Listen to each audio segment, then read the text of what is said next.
The Nintendo Switch has played host to a wide range of arcade releases, and TAITO Milestone is a compilation of 10 of TAITO's iconic arcade classics from the decades gone by.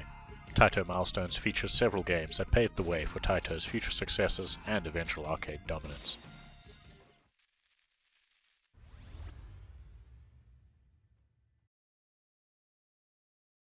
The titles you're going to get in this collection include Quicks, Space Seeker, Alpine Ski, Frontline, Wild Western, Chack and Pop, Elevator Action, The Fairyland Story, Halley's Comet, and The Ninja Warriors, all games released between 1981 and 1987. Starting with the oldest and working down, Quicks is a puzzle game where you draw lines using a square block while trying to capture enemies that are moving around. Collide with an enemy and you lose a life. Lose all your lives, and it's game over.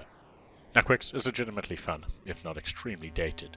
If nothing else, playing Quicks will make you appreciate modern puzzle games that follow similar mechanics a whole heck of a lot more. Space Seeker provides you with an extremely rough around the edges shoot 'em up. Players will target enemy air forces on a planetary map and then deploy their aircraft. Then the game switches over to a 2D side-scroller mode, and you'll have to avoid obstacles while firing bombs and bullets against other enemy aircraft. The game is tough as nails though, and you'll have to be pinpoint precise with your movements unless you want to end up dying repeatedly. Alpine Ski is up next, and this is arguably one of the best titles in this collection. Alpine Ski is a plain and simple skiing game where you dodge obstacles and collect points on screen, while either skiing downhill or through a slalom. Simple, to the point, and still ridiculously fun despite being such an old game. Now, Frontline is a run and gunner where you control a soldier that can shoot back at enemies or toss grenades at them.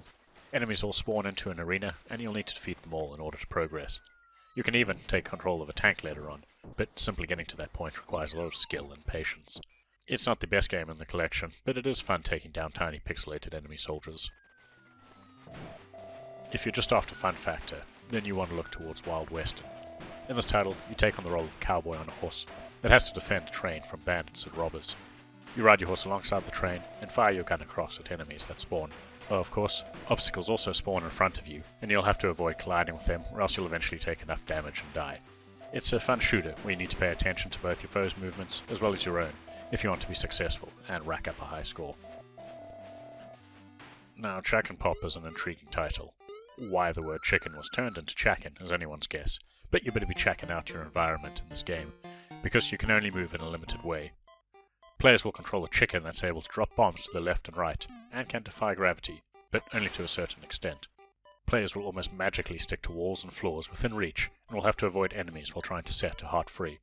Once the heart is set free, you need to reach the exit of the level, and this is easier said than done.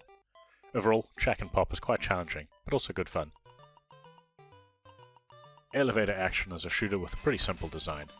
Players descend through a building while using an elevator in the center. Enemies will spawn on each floor, and you'll have to either jump over their bullets or duck underneath them while shooting back. Getting through the levels is challenging and good fun, especially when lots of enemies have spawned in simultaneously, and you need to move fast to clear them out. You can move onto the elevator, off the elevator, and you control its movement to gain some advantage, so there's a degree of strategy in a game that's otherwise a pure shooter at its core. The Fairyland Story, despite its title, is a plain and simple combat-focused platformer. Players will have to defeat enemies in a range of fantasy-themed levels while dodging their attacks. Your magic attack turns enemies into slices of cake that you can then destroy. This has to be done in each level to progress, and it's not complicated, but it can still be fun. Now, Halley's Comet is up next, and it's your tried and trusted vertical space shooter format. Players will fire lasers at incoming comets and enemy fighter ships while picking up power-ups. You'll have a ton of fun playing the game trying to rack up high scores, and it controls a hell of a lot better than most of the other titles in this compilation, which adds a lot to the enjoyment. The last and most recent title in this compilation is The Ninja Warriors, and it shows. Originally released in 1987, the difference in technological progress between this game and the earliest games in the collection is stark. There's a catchy background track that plays, and the animations for both your character and enemies are quite smooth. Players will have to attack using either kunai or shuriken to defeat enemies that rush at them in a side-scroller beat-em-up style format. This is a title that we spent the most time on because of its fun factor and playability in contrast to some of the older games. When it comes to the port itself, TAITO Milestones lets you change some in-game settings, such as the amount of lives you have, as well as what happens when certain score thresholds are triggered. What we would have liked to have seen is maybe a bit of real-life history explaining the origin of the games on offer, but apparently that wasn't deemed necessary. This is unfortunate, because players will have to actively go and seek out this information on these iconic arcade games elsewhere, rather than getting some sort of in-game mini-history lesson. On the pure technical side, it would have been nice to reimagine some of these older titles with more modernized controls that are significantly less stiff, or maybe remastering some of the soundtrack with more modern renditions. Unfortunately, you won't find any improvements like this in TAITO Milestones either. It really feels like all they're doing is the bare minimum when it comes to porting, and this feels all the more disappointing given that some of these games still hold up and are quite fun to play in short bursts. Ultimately, TAITO Milestones is a bare-bones collection of 10 classic arcade titles from their back catalogue of games. It's great to see these being revived, and now available on the Nintendo Switch, and grabbing TAITO Milestones makes you feel like you own part of video game history. Even if you find these games a little dated for your taste, they'll help you appreciate the effort put into modern-day video games and how different they are from its early progenitors.